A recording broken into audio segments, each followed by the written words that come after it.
네, 다음은 모아서 새롭게 TF의 조경옥 HPC 팀장님 모시고 말씀 나누겠습니다. 팀장님 나와주십시오.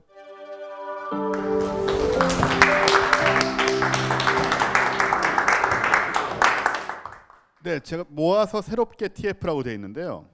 밑을 보니까 서랍 속에 먼지 쌓인 연구 데이터를 아마 모아서 새롭게 뭔가를 하시겠다라는 얘기로 짐작이 되는데, 우리나라 보면은 좀 지나온 것들, 뭐 그런 것들이 잘 관리가 안 되는 경우가 많고, 뭐 모든 분야에서. 그래서 이제 그런 성과들이 좀 이어지지 않는 경우가 굉장히 많았다고 생각이 되는데, 아마도 그런 것들을 어떻게, 또 빅데이터란 말도 있습니다. 뭐 그런 식의 뭔가를 하겠다는 그런 TF로 보이는데 맞습니까?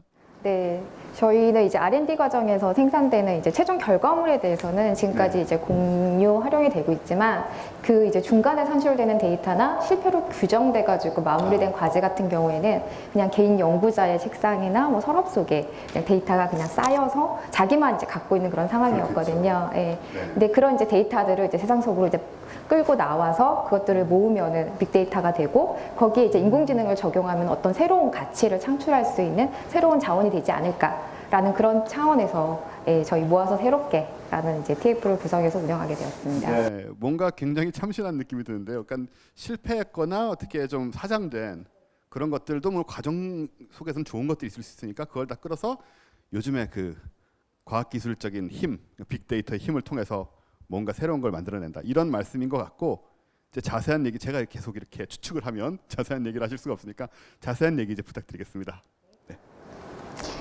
네, 일단 저는 일단 연구 데이터의 그 공유와 활용이 왜 중요한지에 대해서 사례를 들어서 먼저 좀 설명을 드리도록 하겠습니다. 그 이제 뉴턴 아시죠?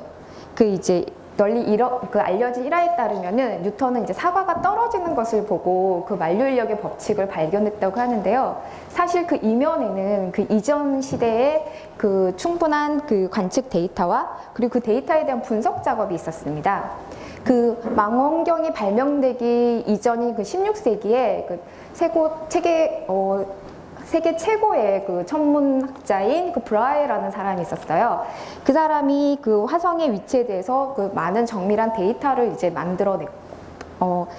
데이터를 남겼고, 케플러가 이 데이터에 대한 그 수십 년간의 그 분석한 끝에 그 행성의 궤도가 원이 아니라 타원이라는 것을 밝혀냈습니다. 그걸 이제 케플러의 제2법칙이라고 하는데요.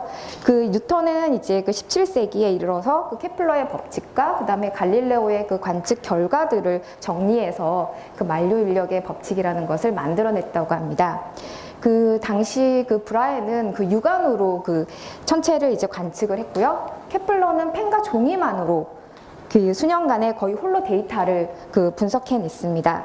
하지만 현재는 그 관측과 그 실험 장비의 발달로 다량의 데이터가 그 획득이 가능해졌고요. 그다음 정보통신 기술의 그 발전함에 따라서 데이터의 축적과 그 분석을 통한 연구는 새로운 양상을 띠게 되었습니다. 그 대표적인 사례가 인간 지놈 프로젝트입니다. 그 2003년에 그 인간의 그 30억 개에 달하는 인간 유전자 그 염기 서열이 해독이 되어서 이제 전 세계적으로 공개가 되었습니다. 그 공개된 그 정보의 양은 그 한 페이지에 천자가 들어가는 천쪽짜리 그 책의 그 3,300번의 이제 분량이라고 하는데요. 이게 이제 인터넷을 통해서 전 세계 연구자가 모두가 쉽게 이제 사용할 수 있게 됨으로써 그 연구자들은 그 유전자 정보를 이용한 질병의 진단 치료나 신약 개발에 대한 새로운 이제 연구를 이제 할 수 있는 계기가 마련되었습니다. 2007년에 그 올해 그 노벨 물리학상을 받은 그 라이고 연구단 같은 경우에도 전 세계 그 16개국의 그 900명의 그 과학자가 그 세계 최대 그 중력파 검출기인 라이고에서 생산되는 그 데이터를 함께 분석해서 이루어낸 쾌거라고 할 수 있습니다. 과학계에서는 이렇듯 그 연구 데이터의 폭발적인 증가와 그 현대과학의 거대와 복잡화로 그 연구 패러다임이 변화하고 있습니다. 과거에 그 혼자서 하던 연구에서 그 다양한 분야 간의 그 융합 연구와 그리고 공동 연구가 확대되는 등 집단지성의 활용을 통한 그 과학 탐구와 새로운 가치에 창출하는 방향으로 이제 변화를 하고 있습니다. 이러한 그 오픈 사이언스와 연구 데이터의 중요성에 대해서 그 세계 각국은 이제 주목을 하면서 국가 차원에서 이제 공적 자금이 투여되는 R&D 사업에서 나오는 연구 데이터의 개방과 활용 체계 구축을 추진을 하고 있습니다. 미국은 그 연구 데이터 관리 및 공유에 대한 지침을 이제 마련을 했고요.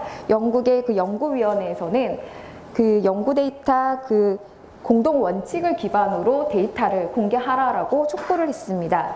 그 독일도 연구 데이터를 통합 관리하는 GRDI라는 프로젝트를 추진을 하고 있습니다. 그러나 우리나라의 경우를 보면은요, 연구 데이터의 공유 활용과 관련된 법제 기반이나 지원 인프라가 부족한 상황입니다.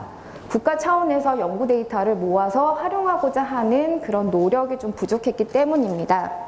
논문 특허 등 그 최종 성과물에 대해서는 그 관리 규정이 존재하지만 그 중간 데이터인 연구 데이터는 미포함되어 있습니다. 다만 그 유전체 등 그 데이터 기반 연구가 활성화된 특정 분야나 국제 공동 연구 차원에서는 일부 데이터가 수집 관리되고 있기는 합니다.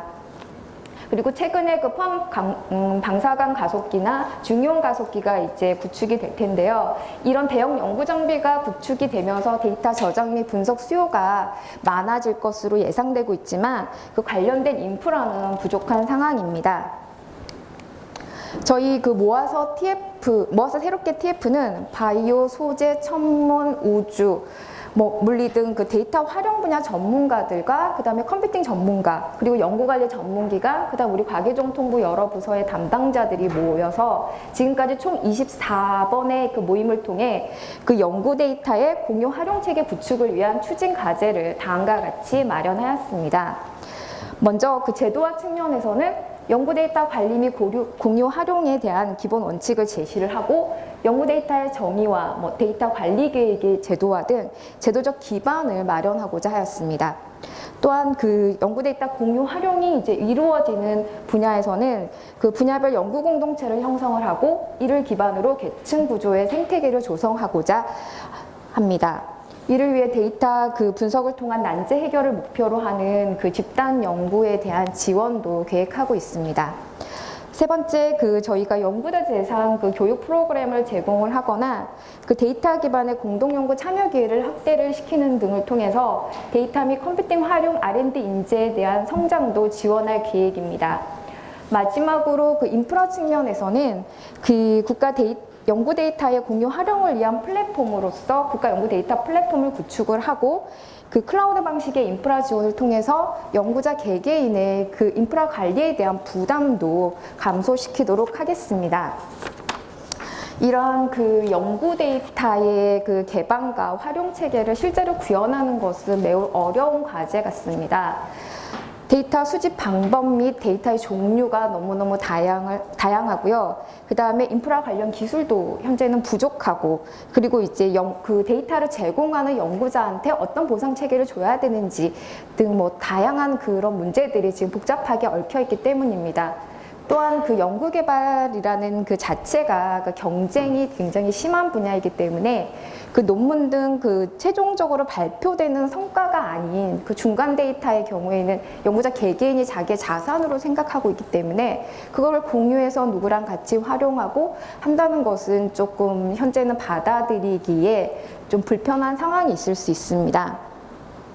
따라서 저희는 연구 데이터의 공유와 활용을 위한 연구가 확산이 되려면은 공유를 통해 더 큰 가치가 창출될 수 있다라는 것을 이해하는 연구 환경, 연구 현장이 이제 변화가 필요하고, 그리고 또한 저희 이렇게 마련되는 그 정책이 정교하게 설계되는 것이 필요하다고 봅니다. 그래서 저희 TF에서는 그 데이터의 공유 활용의 가치를 보여줄 수 있는 분야를 우선적으로 이렇게 추진을 하고요. 거기에서 성공 사례를 만들어낸 다음에 다른 분야로 이제 확대해 나가려고 하는 이제 전략을 추진하고 있습니다. 예를 들어 저희가 신약이나 소재 분야에서 먼저 시범 사업을 추진할 건데요. 그 신약 후보 물질의 그 물성과 효과 등을 이제 빅데이터해서 패턴 인식 등 그 인공지능 그 기능을 이제 접목을 하면은 신약 개발 기간이나 그 비용이 많이 단축이 될 수 있다고 합니다. 또한 저 소재 파트에서는 기존에 없던 그 소재 물성을 인공지능을 통해 예측하고 혁신적인 기능을 가진 뭐 신소재를 조기에 발굴을 하면 이런 연구 데이터의 공유 활용이 어떤 큰 그 새로운 가치를 만들어낼 수 있다라는 것을 보여줄 수 있을 거라고 생각합니다. 저희가 이런 사례를 통해서 연구 공동체 내에서 적극적으로 연구 데이터를 공유하고 활용하는 그런 풍토를 만들어내는 게 저희 그 TF에서는 가장 중요한 일이라고 생각하고 있습니다. 이상입니다.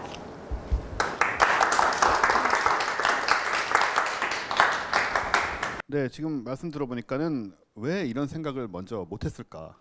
물론 제 일은 아닙니다만은 왜 이런 생각들이 지금까지 안 나왔을까라는 의문이 들 정도로 굉장히 중요한 부분이라고 생각이 되는데요.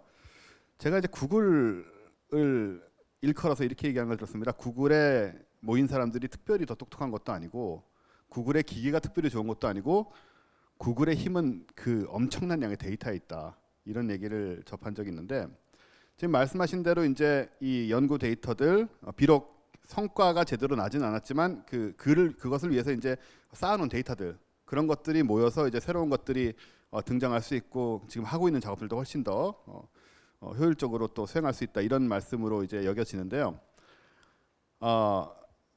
이 데이터들을 이렇게 축적을 해서 말씀하신 대로 처음에 이제 좀 가시적인 그런 신약이라든가 이런 사업을 또 진행을 하고 이게 나중에 정말로 많이 쌓여서 어떤 좀 정말 구글이 가지고 있는 힘처럼 우리나라 과학기술계가 공유할 수 있는 거대한 데이터베이스로 성장하고 그것이 관리되는 어떤 그런 비전까지도 생각해 볼 수 있을까요?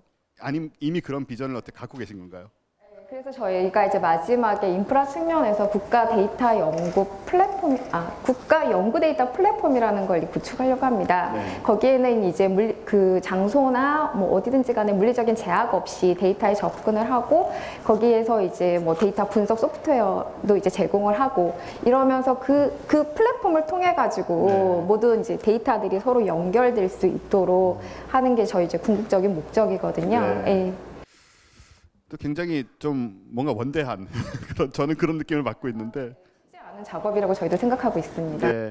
여하튼간에 꼭 필요한 일이라고 생각이 돼서 사실 그런 것들 지금 요즘 사회에서 데이터를 어떻게 관리하고 다루느냐 어떻게 그것들을 억세스할 수 있게 하느냐에 따라서 앞으로 성패가 또 갈리는 부분이라 굉장히 중요하다고 생각이 되고 계속 좀 노력해 주셔서 잘 만들어 주시기 바라겠습니다. 근데 저 모아서 새롭게 팀 조경옥 HPC 팀장님이었습니다. 감사합니다.